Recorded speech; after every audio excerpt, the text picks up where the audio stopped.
Welcome back, and when we last left off we were baking the spar, so this is a Wednesday morning and it's basically all done. Actually taken the bag off because we did actually bag it just to make sure it had good pressure on it in case anything was going to go too soft on it, but came out good. And so we packed up half the oven there and we just basically have half of it there now so we can use it on a temporary basis when we need to bake anything. We don't really need the full 20 feet. And I was focused the rest of the week on doing more of the plumbing for the turbo. So this is one half of the Y pipe, or the inverted Y pipe that feeds into the first turbo. And you see, just checking the angle there that I have set for the cut, using that little jig that I created. And here all the guys are laying up the last of the big wing skin mold. So this is the left-hand side upper wing skin mold, and you see they're just putting down the first layer of fiberglass on that one, and quite a big job to do this one, but with everybody on it goes pretty quickly and no real problems. So it's nice to have our rack there with all the fabric on it and just sort of pull it off the rack. We don't have to worry about trying to hold a whole bunch of fabric in the air. So anyway, that's the last of the big ones knocked down, and it still has to do the second layers on that one. So here's the two pieces of that reverse Y pipe there, or inverted Y pipe, and you see that I've done the cuts on there, everything that needed to be done, and got the little angles on the bottom. There's still a couple little extensions I have to make on there just because those pieces weren't long enough to start with. The pieces that you buy are just not long enough. But anyway, so just got to add a couple little 1 inch or half-inch extensions on there, and then the flanges for the V-band there, and then that'll be good to go. And this setup should give us a really nice flow from the two different exhaust manifolds into the turbo, because it's sort of not really forcing it into just one pipe. It's basically keeping the maximum diameter all the way into the turbo. Anyway, it's all stainless steel, and it looks super nice, and it should be super durable. So here's the next part, and this is the 3-inch outlet which comes out of the second turbo and then directly out the aircraft. So just basically the exhaust pipe there. And so the part I'm focused on at this particular point is the tip here, and I want to set up a template to do that cut. So I basically do this in SolidWorks. I slice that piece there, and then I flatten it out, and you get this shape there. That's basically the shape of it. And so then from there I print that out and onto paper, and then just sort of cut it out a little bit, just basically cut the square out and then tape it on in the right place, and then I've got a nice cut line to follow with the bandsaw. So as you can see, it's pretty much a straight angle across there. It does match the contour of the cowling, and it sticks out about 1 inch in total from the cowling. But anyway, so onto the bandsaw with that, and that's basically how we cut it. And so you'll see again, if I put that back the way it was and hold it up to the screen here, you can see that's kind of how that's supposed to look. And already, obviously, this piece of pipe has that little curve in it as well. So here on the bandsaw, I just clamped it to a little bit of 2x4 just to give it some support so it wouldn't roll while I was trying to cut it. And I just actually ended up cutting one side and then sort of flipped it over and cut the other side. It was easier to do it that way. And there's the finished result there. It just needs a little bit more clean up on the edge there just to smooth it out, but basically that's how it came out. So it looks super nice, and pretty happy with how that turned out.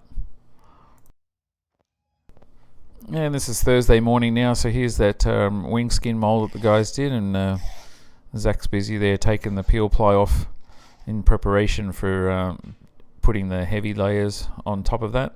But that won't happen until next week now. And here's the first of the molds done from one of those 3D printed ribs again on the second go round. And a little bit rough on the flat side there, so we've decided we're going to actually have to prime those things and sand them a little bit more to get the finish we're looking for. And meanwhile, the guys are still moving along with these first of the outer winglet plugs, getting those ready for being able to pull the molds off of those. So just progressing along nicely. And here, this is the piece, the upper piece that comes out the second turbo and mates up with that exhaust outlet that you saw earlier. And you can see I've already had it clamped and it's already cut through there. Just got to unclamp it and finish the cut. So here's the part that I had in the last video, and this was the one that needed to be reshaped to match the flange. And so this is the one that goes from turbo 1 to turbo 2. And you see I've basically sort of made a rectangle out of the bottom of it. And how I did that was I used our press that we have, and I squashed it in the press, and then I had a clamp on it in the other direction so I can basically make it a rectangle shape. And it took quite a number of tries and about an hour of work to get that sorted out. And of course it's stainless steel and it wants to sort of flex back to wherever you start from, so you've got to push it a little bit further, and it ends up deforming the shape, the rest of the pipe a little bit. But overall I think it's going to work out for us, and it's got a pretty good fit right now. And here's our setup there for the heater, and Jeff's pretty much got it all dialed in now. Got all the plugs and stuff so you can plug the fans in, and a box there for the digital controller and everything, so it's a nice little system now. So moving on to the thing that we've been waiting for a long time here, it's time to finally bond the main spar to the aft bulkhead. So the last bit of preparation here, just resanding on those surfaces, the mating surfaces, and then cleaning them up with some denatured alcohol. And here's Jeff mixing up the high sol. And just so you're wondering, how come aircraft cost so much, this high sol is ridiculously priced, and I don't know how we can find a place that provides it at a better price, but basically it cost us $150 in high sol to bond these two pieces together, which is just insane. And this last little bit as well, but that's basically a lot of high sol because of the big bonding area between the two parts, between the bulkhead and the spar. But seriously, $150 for what is probably, I don't know, 5 square feet or something like that. It's just ridiculous. Anyway, and we've shopped around and stuff, but if somebody knows of a place that can give us high sol for a reasonable price, we'd be super happy to know about that. Anyway, so here we are, and just about to put the two pieces together.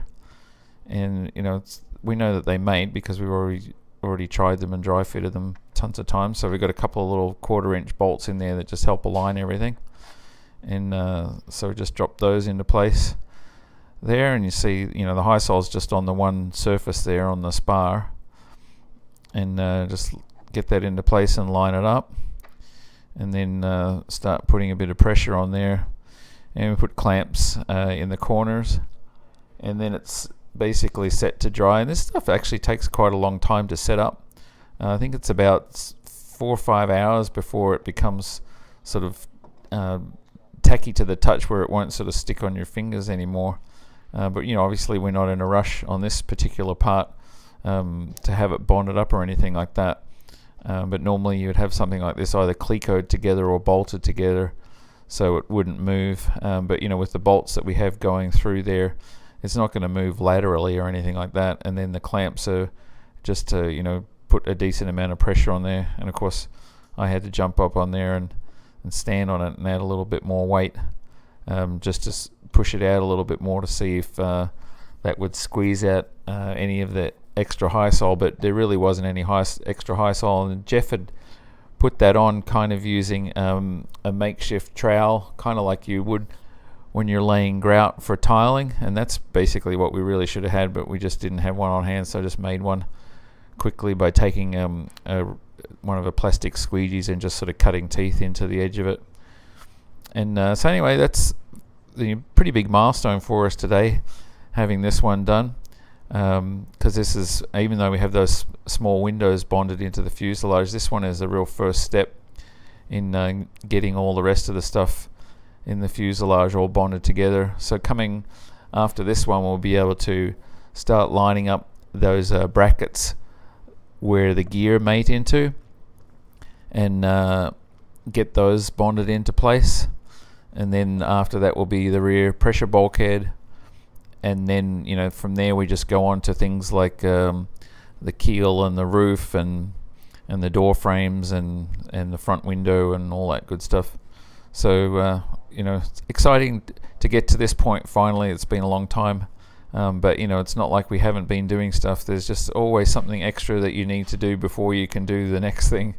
And just when you think that you've got everything done, you're like, oh, we need to do that as well. So it always takes a lot longer than what you think, especially first time around when you don't have like a book of instructions on exactly what is going to be next. You're just sort of going along and saying, okay, we need to do that, we need to do this. Anyway, big milestone.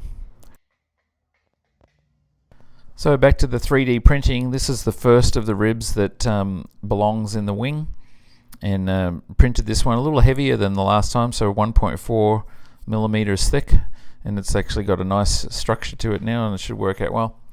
More on the exhaust here, and so actually this is the intake side. So this is the little pipe that goes between the outlet on the cold side of Turbo 1 to the inlet of Turbo 2, and there's 4 pieces there, and I've cut them all up and just sort of taped them together, see how they fit. And then this is the next part.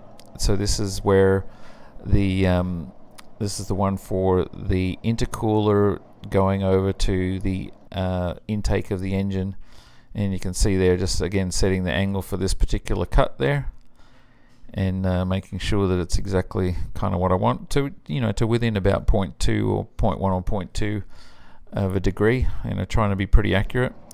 And here this is kind of shows you here how it works on the bandsaw there. So you just gently push it through, and that jig that I created just sort of naturally slides along the table there, but keeping it nicely aligned. And I've got a brand new blade on there, so it doesn't take much to push it through. I'm barely putting any pressure on there, and it's cutting nicely. Of course, this is just aluminum, but even when I was cutting the stainless steel, new blade really goes a long way, because we have a special blade just for the stainless steel as well. And you can see it doesn't take much to get that done, and you get a really nice cut every time. So pretty happy with how that jig's working out. It's making short work, or helping make short work of cutting all this tubing.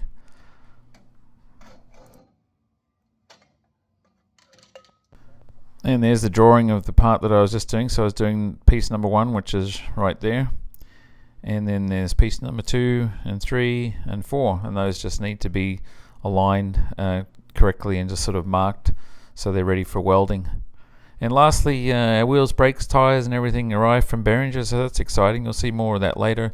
And one last little reminder, I'll actually be down in Sun and Fun on Friday and Saturday, so if anybody's around there, maybe look me up. Anyway, and so next weekend's video may be a little bit short, but we'll see. That's our update for this week, and thanks again for watching.